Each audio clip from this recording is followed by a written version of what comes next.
RJD के लोग जो पिछले 30 वर्ष से मुसलमानों के रहनुमा होने का दावा कर रहे हैं, मैंने उनको आज इस सभा और इस मंच के जरिए ये चुनौती दी।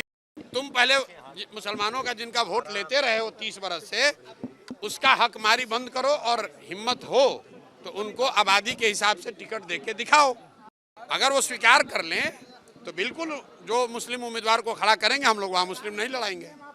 अगले साल 2025 में जन सुराज का मुख्यमंत्री बनेगा, जन सुराज की सरकार बनेगी। उसमें इफ बट किंतु परंतु मत रखिए। हमारी लड़ाई आरजेडी से है ही नहीं। जन सुराज की लड़ाई सीधे एनडीए से है। आरजेडी तो ना 3 में ना 13 में, आरजेडी को कौन पूछ रहा है? लड़ाई हम में और एनडीए में है। समाज के सभी वर्गों की भागीदारी उनकी जनसंख्या के हिसाब से देने की जो बात कही गई है, उसके तहत मुसलमानों की आबादी के हिसाब से कम से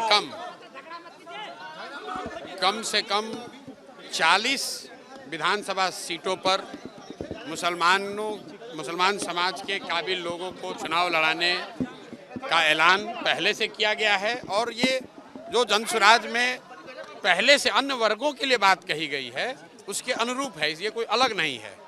दूसरी बात जो मैंने कही आरजेडी वाली, आरजेडी के लोग जो पिछले 30 वर्ष से मुसलमानों के रहनुमा होने का दावा कर रहे हैं, मैंने उनको आज इस सभा और इस मंच के जरिए ये चुनौती दी और आपके जरिए भी कह रहा हूँ। अगर वो ये कह रहे हैं कि भाई जन सुराज के लोग आएंगे, वो मुसलमान अगर उनको वोट देगा तो वोट बटेगा, तो मैं उनको कह रहा हूं कि जहां पर भी मुस्लिम उम्मीदवार आपके जीते हुए हैं, आप खड़ा करो मुस्लिम उम्मीदवार। हम वहां मुस्लिम नहीं लड़ाएंगे, हम वहां हिंदू लड़ा लेंगे, कोई बात नहीं है।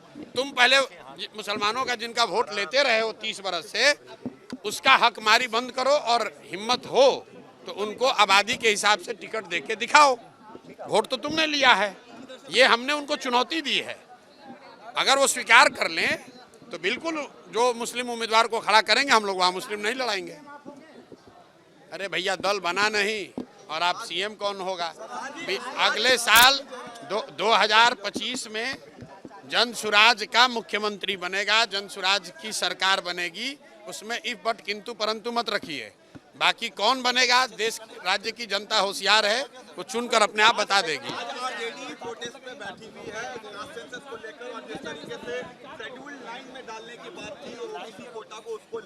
भाई, आरजेडी को जो करना है करे। हमारी लड़ाई आरजेडी से है ही नहीं। जन सुराज की लड़ाई सीधे एनडीए से है। लोकसभा के चुनाव के नतीजों को अगर आप देखिएगा तो 176 सीट पर तो एनडीए आगे है। आरजेडी तो ना 3 में ना 13 में, आरजेडी को कौन पूछ रहा है? लड़ाई हम में और एनडीए में है। आरजेडी चाहे धरने पर बैठे या चाहे जाकर अनशन पर बैठ जाए।